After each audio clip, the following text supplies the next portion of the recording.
good evening to everyone. I don't see that I have anyone live joining us right now, but I'll continue to monitor that. So as you come in, you're welcome to ask any questions. First off, let me introduce myself. I'm Sarah Phillips. I'm the Executive Director here at the Kodiak Chamber of Commerce. Everyone, let's see, we've got some weird audio feedback going on here. Let me fix that, see if we're still on together. Okay. So yes, Executive Director here at the Kodiak Chamber of Commerce. A little bit about what the Kodiak Chamber of Commerce does. We're a member-funded private 501c6 organization. So that means that we don't receive any real funding from our government at all. We're a member-based organization. So our job is to do as our members wish. And so we'd love to have any new members. If you're joining us that aren't, and you're not a member or you don't understand the benefits of membership, please always reach out to us. We're major business advocates, educators. We're here to educate, support, and grow our business community and help out with a lot of fun community functions. We're the same group that puts on Comfish and Crab Fest, the Venture Through Vehicles program, Community Cleanup Day. We're passionate about our community, whether it's our private citizens or our business owners. So just as a initial explanation of why I'm here doing what I'm doing. So over the last few weeks, we've had so much going on with federal funding. We've had a whole new relief package passed in the last 2 weeks. And that comes with a lot of changes. A lot of us might think that we know what the programs for the PPP, the EIDL, the tax credits, I think a lot of us think we know the restrictions or the availability. So much has changed. So I'm really here to just give you an update. So I'm going to have to consult my notes a little bit here. The first aspect that I want to cover is we do have a lot of these programs unrolling here in the next few days, few weeks, few months. We're not actually sure. I was just on a conference call earlier today with the Small Business Development Center, and their answer is really, we don't know when these programs are going to open. Last time the programs opened, there was really a mad dash for funding. And that led to some fraudulent activity from businesses, that led to a lot of businesses being left out of funding opportunities, including industries that were seasonal workers, the fishing community, independent contractors or 1099 employees. Some sole proprietors had issues getting funding. And so a lot of those issues have been corrected, but we don't know when it's going to unroll. And absolutely, please reach out to us. We can add you to our email subscriptions. And that's the best way to stay on top of the information that's coming out really on a daily basis. I promise I won't email you daily unless we have real tangible updates. We want to make sure every one of our businesses tuning in, members or not, have access to funding information immediately as it becomes available. We don't want anyone to miss out on any opportunities. So with that being said, I'd like to go ahead and start with the EIDL program. That's the Emergency Injury and Disaster Loan, and that's a grant through the SBDC. I'm sorry, the SBA, the Small Business Administration. And that's a grant of up to $10,000 for any business impacted by COVID-19. There's quite a few businesses that applied for this in the first round. They either missed out on funding entirely, or some of them only got about $1,000 per employee. The initial purpose of this grant was to give every business impacted by COVID $10,000, just $10,000, here you go, have it for free. And so they ran out of funding for that so quickly, far more quickly than anticipated. So they're reopening that EIDL grant process. If your business did not receive the full $10,000, you are again able to apply for that EIDL grant of $10,000. Again, not open yet. We'll let you know. We'll keep you posted with any updates we have as to when that might be opening again. But we have gotten very clear direction that those grants are absolutely going to try and fund up to $10,000 for every business. So if you only got $3,000, you can apply for that difference. Another big issue that a lot of people were concerned about is how does this impact your taxes? And the great news is they've decided that it is non-taxable revenue. And let's see, and I want to make sure that I use exact verbiage here.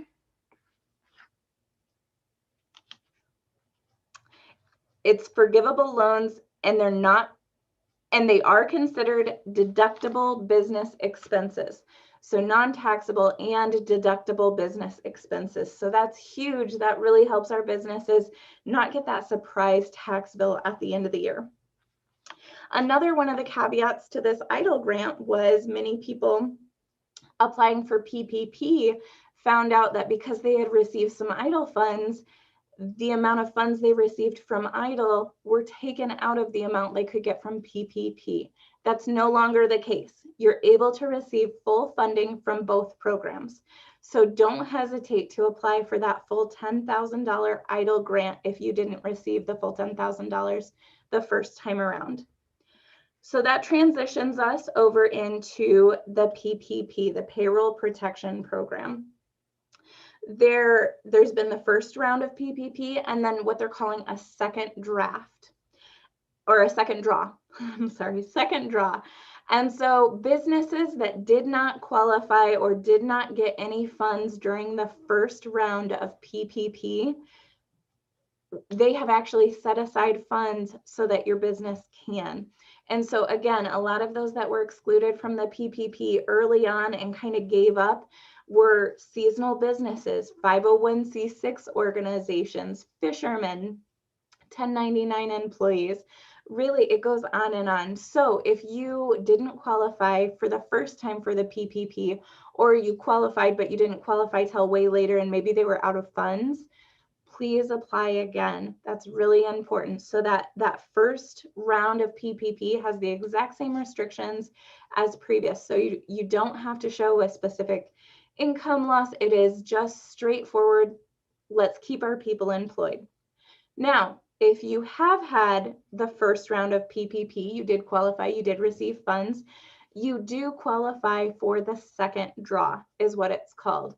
And so there's some new restrictions on this second draw. The first of which is that your business can't have more than 300 employees. That's most of our businesses here in Kodiak have less than 300 employees. The next restriction is that you do have shown a loss of 25% in 1 quarter of 2019 compared to 2020. So your 2020 revenue has to be 25% less than what you made in 2019. If that's the case in just 1 quarter of 2020 compared to 2019, you qualify again for the second round of PPP draw. So that's the big aspect. Now there's some extra caveats again with PPP, some extra, really what I would call very good news, good information for our business community.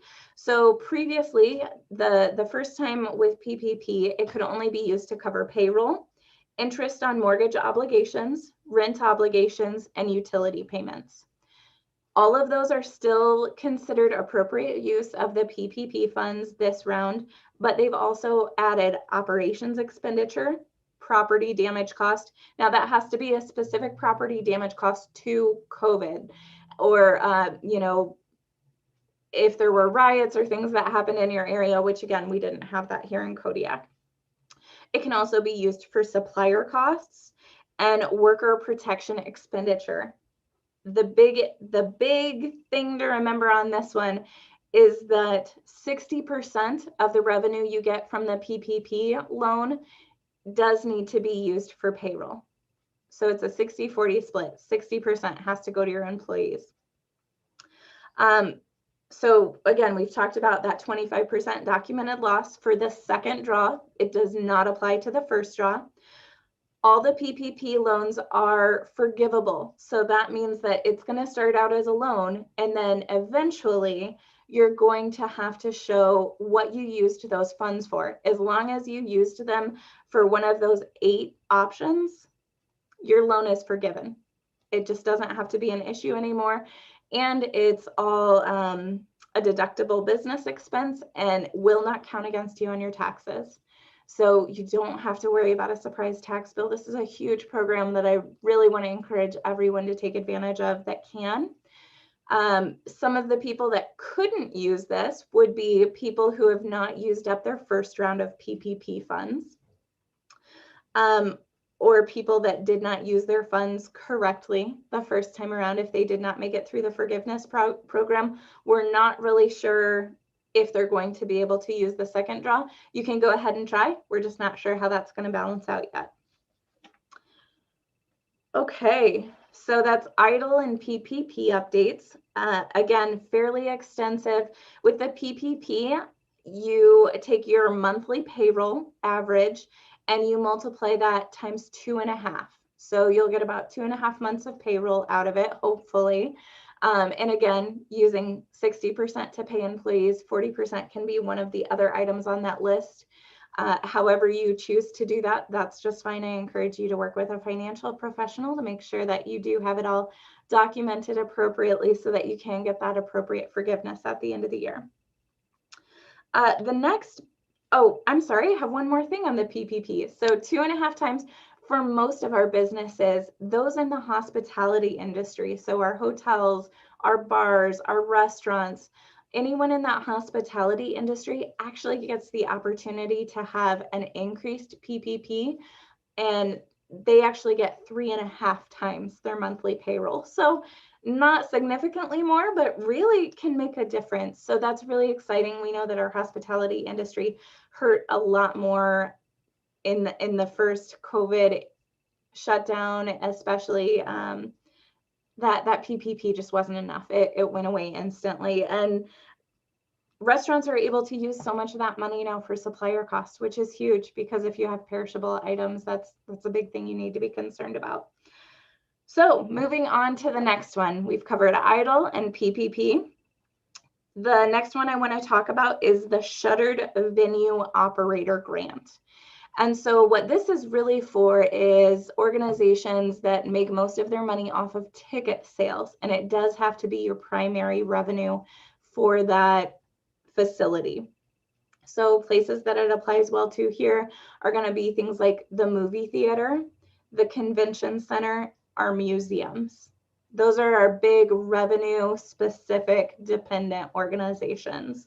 So they are actually able to apply for the Shuttered Venue Operator Grant, and that will actually give a grant of up to 45% of your receipts from 2019. So that's a pretty massive grant when it comes down to it. The caveat with this one is this is the only program that cannot also be applied with the PPP. All the other programs we've talked about so far can be combined with a PPP. EIDL, PPP, and this employee retention tax credit that I'm going to talk about, you can use all three of those programs at one time. The one thing you can't do with that is use the same revenue to pay the same expenses. So you cannot use the $3 you collect from these three programs to pay for $1 in your expenses, if that makes sense. So again, Shuttered Venue Operator, don't know when it's going to roll out and be available, but a huge, huge program for some of our smaller venues here in Kodiak. You know, this is who it is meant for. It is not meant for big stadiums. They are excluded. It is meant for organizations like our movie theater, our convention center, our museums, our art council, things like that. The next program I want to talk about is the Employee Retention Tax Credit. That is a special payroll tax credit that you can get if you show a 20% loss in the same quarter from 2019 to 2020. So there were a couple businesses that got to take advantage of this earlier, but because of the exclusions of not being able to use PPP, EIDL, and tax credit together, a lot of organizations chose not to do this because it just didn't give the funds that the other programs were giving. So that restriction's been removed now. again, all three options you can apply for at the same time. The employee retention tax credit is actually something you can do quarterly based off of your employee payroll. And so it's a tax credit, so you can get, I believe it is $14,000 per employee per quarter. And so you apply that during your payroll. Again, I ask you to seek the advice of a finance professional, an accountant, so that they can help you wade through these details. But again, up to $14,000 per employee per quarter to get this credit. And so if the credit is more than what you've paid into it, the IRS is going to write you a check for that quarter. And that's only going to be available for the first 2 quarters in 2021. But again, another huge program that I encourage you to take advantage of. If you really want to do a deep dive and have some very professional consulting on this, the Small Business Development Center has a representative that's able to get in touch with you directly. You can schedule that one-on-one appointment absolutely at no cost. But again, they will probably refer you to a financial professional to get into the very specific details. But the SBDC is such a major asset to take advantage of. Again, they're free to be able to use. And you can reach out to us anytime that you need to get that information. So that covers the major new federal programs that are hopefully rolling out any day now. Again, we've been told that it's going to be a little bit more of a precise opening. They don't want to see the complete flood of people that they saw the last time. So they're going to try and open things a little bit more diligently. We don't know what that process is going to look like yet, but we are hopeful that here in Alaska, we will have as much opportunity as what everyone in the lower 48 got really in the first round of grants, that a lot of times we just didn't get that opportunity. So I'd like to open it up to any questions that you might have. If you'd like, you can just type them in the chat box and I can see them there, or you can turn on your video and join that way.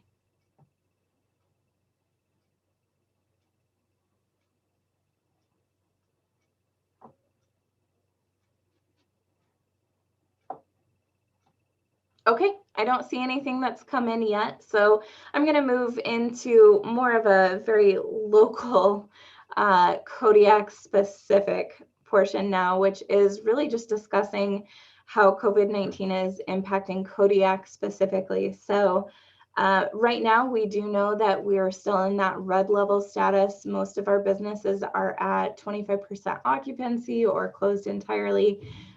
That's, again, 25% occupancy is your maximum that you're allowed to. Those businesses that have closed, it's a personal choice. That's not a requirement right now. But obviously you have to consider your own finances and really dive into whether it's appropriate for you to close or not right now. And, balancing employees and exposure, close contact closures. Of course, that's another thing to obviously be aware of. Now, the last direction that we got from the Emergency Services Council was that on January 15th, we would be re-examining and hopefully move to a yellow or maybe even a green status. Fingers crossed. That might be a little soon for a green status. But we are hopeful that we can move into that yellow status come January 15th. We do have vaccines rolling out here in Kodiak locally. The Coast Guard is in charge of their own distribution plan. And then here locally, so far it's been limited to healthcare workers and those in the long-term care facilities. I believe on Monday it is, let me make sure, yep, Monday the 11th, that is when the vaccine is going to be available for appointments to those 65 and older. So if someone was interested in scheduling that, I have some information I can share with you if you don't already have it. But right now, we're not sure when that's going to be opened up to any other population. So I'll keep you posted on that. We know that just like masks mean business, when people wear their mask, they help prevent the spread. The vaccine can help keep our businesses open. So I don't want to get into the politics of it, any of it, but I can say that I'll be getting the vaccine to try and help keep our businesses open. So with that, I don't have a lot of other updates for you guys. It's been fairly quiet here between Christmas and New Year's in Kodiak. We haven't had major case count increases. I've been happy to see that number go down. Hopefully we can keep it down low. Hopefully the holidays, we won't see much of an impact from that. You know, the goal of the chamber is to keep our businesses open and fight to keep you guys open no matter what. So we're always here. We're here to help advocate for your business. We're here to answer any questions. Whatever it might be, advocacy on a local, state, or federal level, we have access to all of our representatives. And so please reach out. We're just a phone call away, and we like to see our businesses thrive here. So if you have any questions or concerns, we are just always here to help. And you can reach our office at 907-486-5557, or you can email us at chamber@kodiak.org. Again, I'll leave it open for just another minute or two for questions, but that's all I have for you this evening.